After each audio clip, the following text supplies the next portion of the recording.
هایون صاحب د داسې شخصیاتو تر څنګه ولاړ یم چې د دوی د وړاندې شعر ویل ډېر ګران کار دی، خو کوشش به کوو چې شعرونه درته ووایم.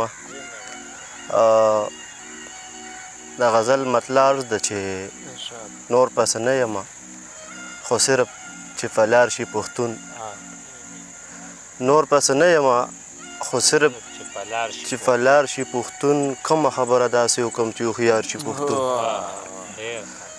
نور پسې نه یم خو صرف چې فلار شي پښتون، کومه خبره داسې وکړم چې هوښیار شي پښتون.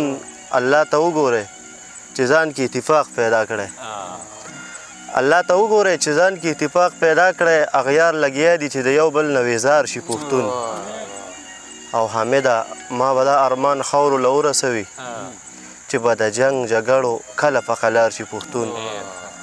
او چې به مې تمه کم سړي نه د بدلون کوله، چې به مې تمه کم سړي نه د بدلون کوله، هغه به کن د پښتنو له د بېلتون کوله.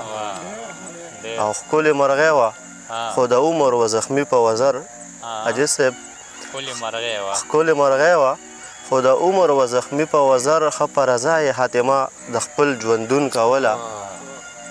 او نن مې د غوښې په وجود کې زړه د کاڼي لیده، نن مې د غوښې په وجود کې زړه د کاڼي لیده، چې خپل قاتل مې جنازه ښه په سکون کوله.